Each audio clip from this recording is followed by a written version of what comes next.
ராகுல் காந்தி மூலம் பாஜகவின் வெற்றிக்கு முற்றுப்புள்ளி வைக்கப்படும் என்று மதிமுக முதன்மை செயலாளர் துரை வைகோ கூறியுள்ளார். ஓசூரில் செய்தியாளர்களுக்கு அளித்த பேட்டியை சூப்பர்வைஸ் பகுதியில் காணலாம். மகாராஷ்டிரால அவங்க பிஜேபி அணி வெற்றி பெற்றிருக்கிறாங்க. ஜார்க்கண்ட்ல இந்தியா கூட்டணி ஒரு அமோக வெற்றியை பெற்றிருக்கிறாங்க.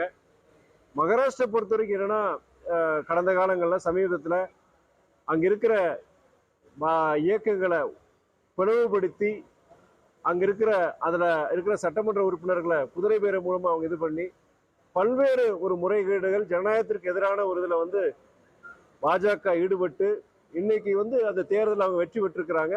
அவங்க வெற்றி பெற்ற முறையில பல சந்தேகங்கள் இருக்குன்னு சொல்லிட்டு நம்முடைய காங்கிரஸ் இயக்கத்தை சார்ந்த மூத்த நிர்வாகிகள் அவங்க சொல்லியிருக்கிறாங்க.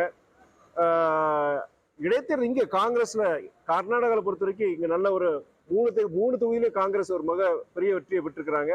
குறிப்பாக நம்முடைய கேரளால வயநாடு தொகுதியில சகோதரி பிரியங்கா காந்தி ஒரு மிகப்பெரிய 4 லட்சம் வாக்குகளுக்கு மேலாக ஒரு மிகப்பெரிய வெற்றியை பெற்றிருக்கிறாங்க.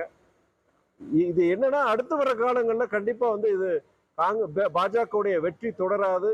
இதுக்கெல்லாம் ஒரு முற்றுப்புள்ளி சகோதரர் ராகுல் காந்தி மூலம் வைக்கப்படும் என்பதை நான் தெரிவித்துக் கொள்கிறேன்.